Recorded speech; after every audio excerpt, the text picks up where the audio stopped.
Hello everyone, this side Preet Kamala, lecturer at Mehchan Polytechnic College, Jalandhar.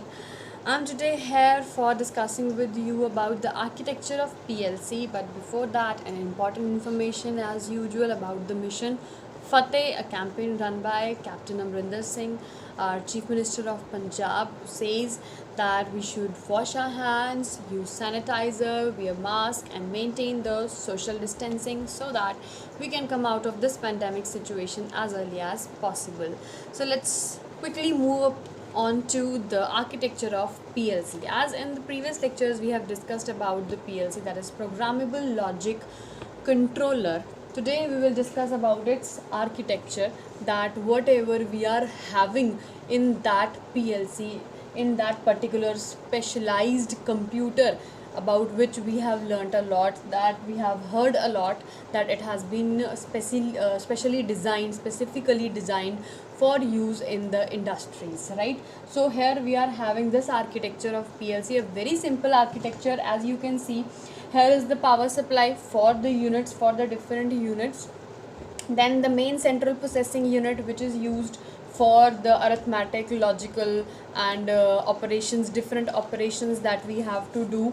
Then along with that, we are having this memory, in which user memory and data memory, that means system, program, every kind of a memory that is being stored.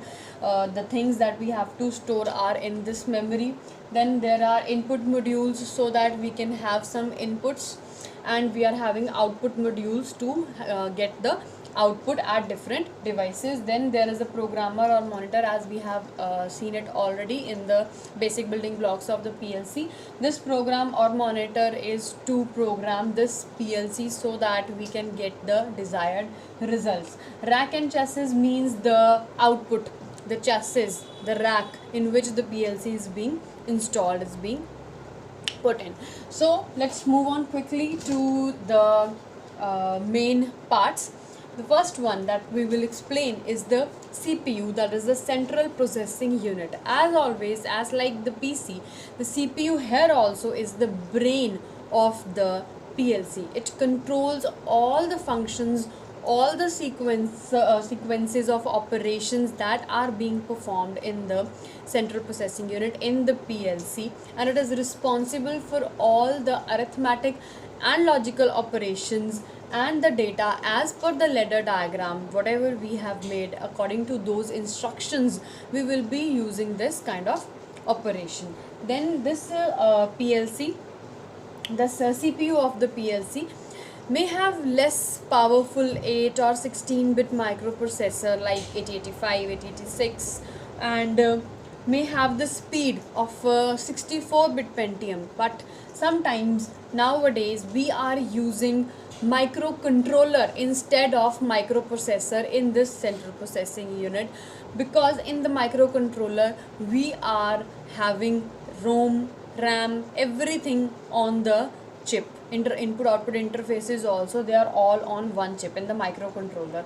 So similarly in the CPU here also, it is meant for the basic operations that are to be performed inside this PLC. Everything, all the operations are being controlled by this central processing unit. It will control everything, it will process everything. Then let's move on to the PLC memory. As we all know, that what do you mean by memory? What is memory? Memory is that where we should store something, right? It may be a data, it may be a program. To store the monitor program, that are the program that we are making using the ladder diagram programming. Then the status of the input output devices, then the pre-assigned values for any timers or counters, etc. They are also, everything in this memory, they are being stored, right? That memory we can use as RAM, ROM, EPROM, double EPROM, NV-ROM also. NOV-ROM, sorry. NOV-ROM is NOV-RAM. I'm sorry. NOV-RAM is the basic memory, that is a combination of RAM and double EPROM, that is electrically erasable programmable read-only memory. So that is why we call it as a NOV RAM.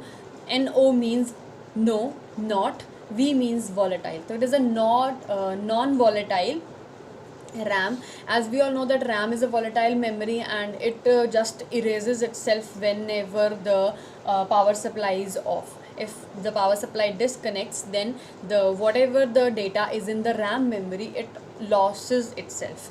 But in NOV RAM, it is a combination of EEPROM and the RAM, and that combinedly makes it powerful and useful and make it non-volatile, so that whenever there is a power loss, or whenever there is a disconnection of the power supply, then even the data will be stored automatically and immediately, and neither of the data will be lost, whether you are using the program or whatever you are writing, or any program file or any data file, whatever you are writing, that will not be lost because of this NOV ROM. Then when we talk about the organization of the PLC memory, then we classify it into two types. First one is the user memory, that is also called as the program file memory, and the second one is the storage memory, and storage memory means the data file memory. So whatever is done in the program file memory, that is the user memory we say, in the user memory, that means here it is of two types, user memory and storage memory. User memory means the program file memory, and the storage memory means the data file memory, right? So in the program file memory, whatever happens is it contains the system program files. The program memory, that is the user memory, that means it is containing whatever the user is providing to the PLC, whatever the user is writing, that is being written in this program file memory, right? Then in the program file memory, what it does is, what it contains is, it contains the system program file, it contains the main ladder program, it contains the interrupt subroutines, it contains the subroutine program files. Then after, system program file contains various system related informations and the user program information, such as the processor types, the input output configurations, the processor file names, passwords. And the main ladder program file contains the user programmed instructions.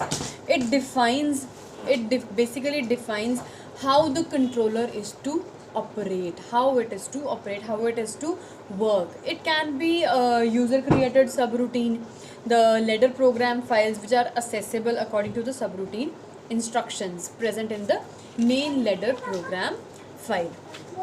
So a large portion of the total memory is basically contained, the 75% I would say, or more than that, memory is basically contained for the user program files, because in that we need to have all the things, we need to do all the things or save all the things in that particular memory that is being used by the user, subroutines, instructions, interrupts, the data, everything, the program, the system program, everything we need to store it in that memory. So that is why of the total memory, more than 75% of the total memory is occupied by the program file memory only, right? And while downloading the programming device, the programming files are copied into RAM, and with a copy of it in EEPROM. So that is why it makes a NOV RAM. As I have already told you that NOV RAM is the combination of RAM and EEPROM, right? So when we talk about the second memory, that is the storage memory, or we call it as a data file memory,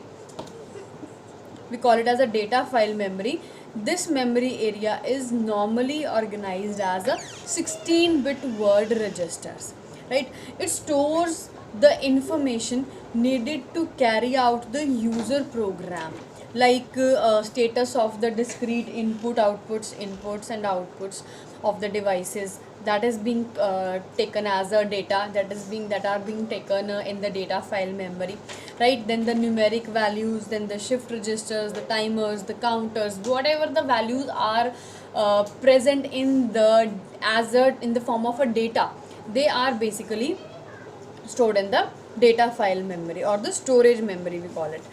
Then this data file memory has a memory map. It is having a different module, it is having different states, right? And every state, every module is basically provided different memory. They are basically 9 to 10 modules are basically there, out of which the 3 modules are having 31 bits each, and rest of the 7 modules are having 256 bits each memory that they are carrying for their functions. So first of all, that is having the 31-bit memory is named as the output image status file. It is called as the output image status file. What it does is, it basically, this file, what this file stores actually, this file stores the status of the discrete output. As the name suggests, output image, right? So it stores the status of the discrete output terminals, the discrete output terminals. Discrete means the digital values we are talking about, right? Then during the program scan, whenever the program is getting scanned, whenever the program is getting checked, at that time this data is updated. Obviously, whenever we give some input, whenever we provide some input to the circuit, to the PLC, then the output will be maybe 0 or 1, or maybe the initial values that are being provided to them. But whenever we are having the output, whenever we get the output, then at that time there will definitely be the change, the in spite of the input, depending upon the input that we are providing, according to that there will be some difference in the output, right? So that output image file basically stores that change, and that has been the data that is being processed, and after processing, whatever happens at the output side is basically given to the output, right? So this data is uploaded and during the program scan, and it depends upon the real world output that we require at the output side. Then the second one is the input image status file. So what do you mean by input images? As like we were talking about the output image, similarly the input that we are providing, according to that particular input, that memory will be updated, right? Then after the status file basically tells us that whether there is any error in the function, in the data, or any arithmetic status or bits, or as like we are adding something or subtracting something or multiplying something, then whether we are getting any kind of a carry or carry forward or anything, like the status of the process, the status of the processes, it will tell us about that. And it is useful while we do the troubleshooting in the controller, in the PLC. At that time, in the during the troubleshooting and the program operation, we require that status image file. And all these three files, the status, the input and the output image files, they all are having their 31 bits of logical address. They are having 31 bits of logical address, and the rest of all, they are having 256 bits in that particular area. Then next one is the bit file. What do you mean by bit file? It is used for the internal relay logic storage. Internally, the relay logic, whatever the output of the relay is, whatever the logic is there, whatever the bits are there, that bit file basically stores that particular thing.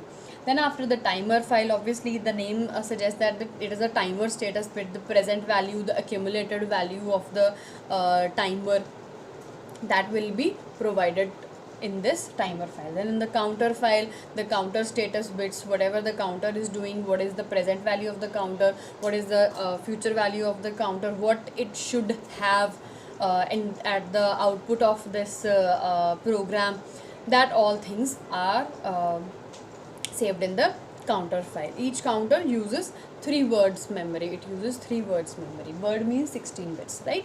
So 3 words memory is being used by the counter file. Then next one is the control file. It tells us about the length, the position, the status bits for the instructions, such as if shift registers or sequencers are being used. Then control file tells us about the length, the pointer and the position of the status bits, right?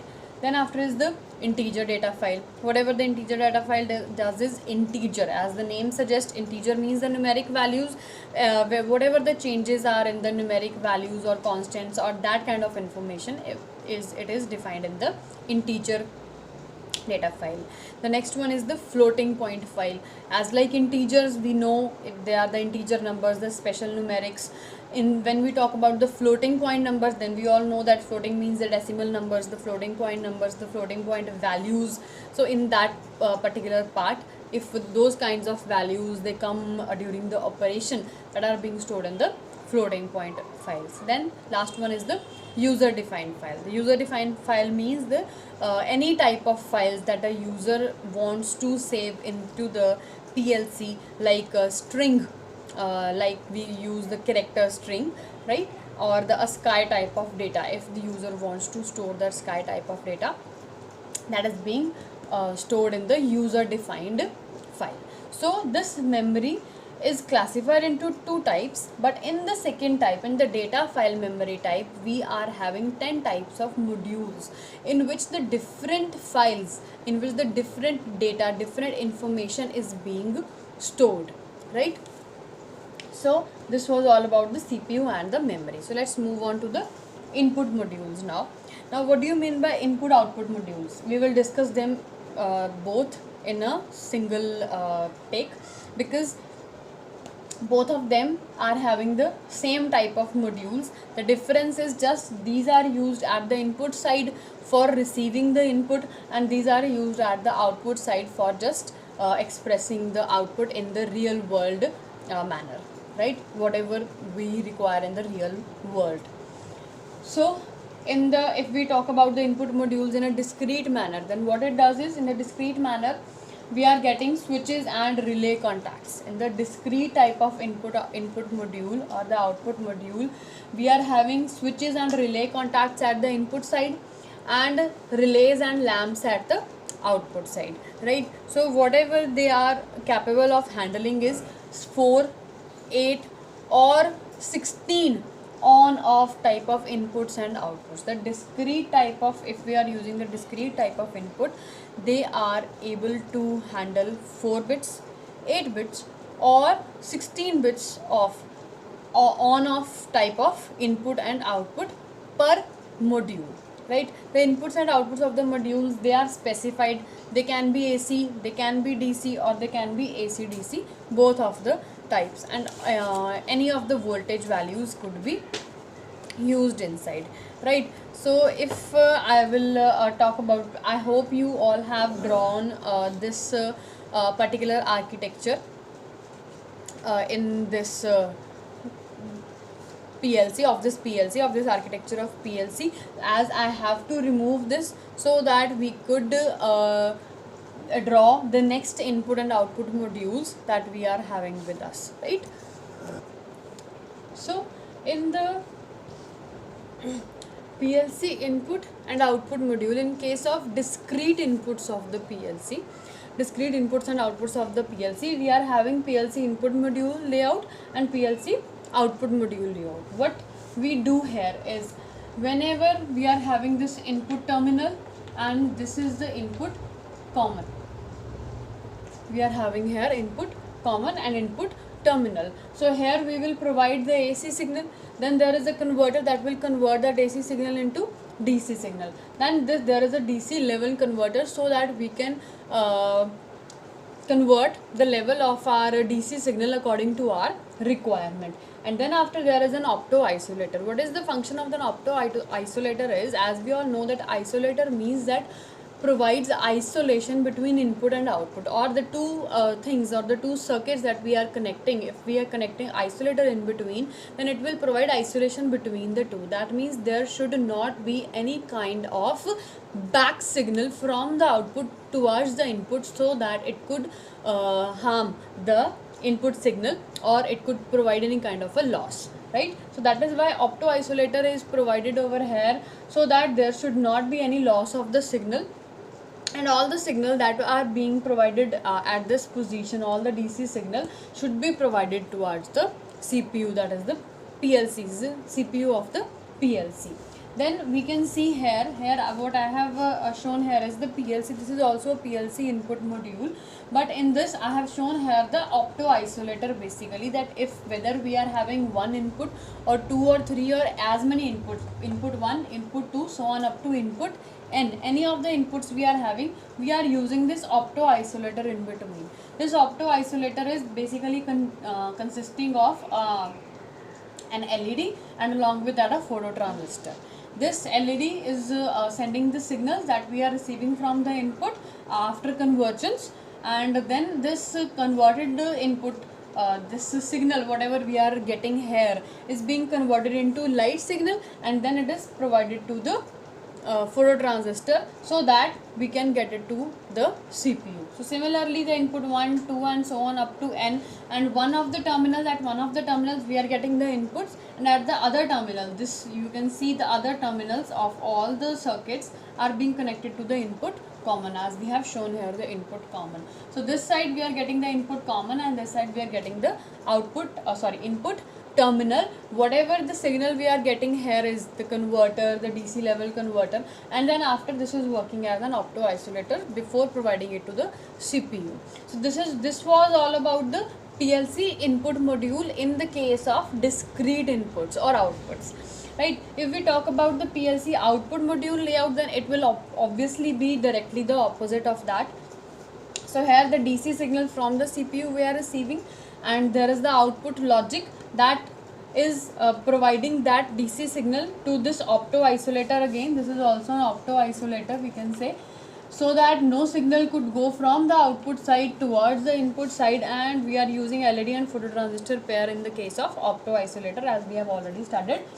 So this DC signal out of this is going to the trigger control, and we are using here a triac, so that we could convert, depending upon this trigger signal, we could convert this DC into the AC signal that was provided as the input to the input terminals of the PLC, right? So here we are getting the AC output as we were requiring it, as we were desiring this output. Means whatever we have provided the circuit as the input, that is the real world input signal, the same after convergence, after processing, after being went to the CPU, after being doing all the tasks that it has to perform, and in the end at the output side it will be converted into that particular signal only, whatever we have provided earlier. Then this was all about the layout of the input and output modules in case of the discrete signal, where we were providing the relay or switches or the contacts at the input side, and we were having relays or the lamps at the output side, which will to and fro, which will convert between AC and DC signals. That will convert AC to DC, and then at the output side we will convert the DC into AC signal. But the next two modules, that were the analog input and output modules and the register input and output modules, in that we will be providing the analog signals directly and are specified according to the desired resolution or voltage or current range. They will be decided like that only. So the analog modules that can directly accept, because why we use discrete as well as analog as well as register, means all types of inputs, so that we could have variety of inputs that could be taken into the PLC and could be converted and could be processed according to our requirement. So that is why we are giving options. We are having options in this PLC, in this type of inputs and output modules, right? So in the analog kind of inputs, we can directly connect the thermocouple for the temperature measurement, for the humidity measurement. That is, the analog signals directly could be connected, and we do not need to convert them into the DC signal and then do the processing according to the level of the signal, or according to whatever the signals we are using to be converted, right? And then in that particular thing we are having ADC and DACs with us, so that the analog to digital and digital to analog convergence could be there according to the requirement of the system, right? And then after, if we talk about the register input and outputs modules, then they convert or transfer 8 or 16-bit information to and from the PLC. So the input and output information, what it does is it generally is in the form of BCD numbers. It is in the BCD means binary coded decimal numbers, right? So the other type of modules are always available. Other type of they are available in different types of manufacturers depending upon the capability of the PLCs, and they include the specialized communication which allows the transfer of information from one controller to another controller also. So as we have discussed that in the input and output modules, what we will be having is the sensor feedback voltage was there in kind of in the analog input modules. At the input side we were having sensor feedback voltage, right? So that was the sensors could be connected directly, and in the registers we could connect the encoders or ADCs, etc. So at the output side of the analog devices we can have the control voltages, as we were sending the sensors, so we could have the control voltage at the output side of the analog output module. And when we talk about the register, then the output could be taken at the digital displays, it could be taken at the stepper motors or at the DACs, so wherever we want to have it. So this was all about the three sections that four sections we could say rather. First one was in the PLC architecture, we were discussing about the CPUs, then we discussed about the memories, then we discussed about the input modules and the output modules. In all the three cases, that is the discrete case, the discrete input output modules, the analog input output modules and the register input output modules. So for this lecture it will be sufficient. We are left over with the only three more modules of this PLC architecture, and that are your power supply, the rack and chassis and the programmer or the monitor, and that we will discuss in the next lecture. So till that, thank you so much, and if you will be having any queries we will be taking them in the live session. Thank you.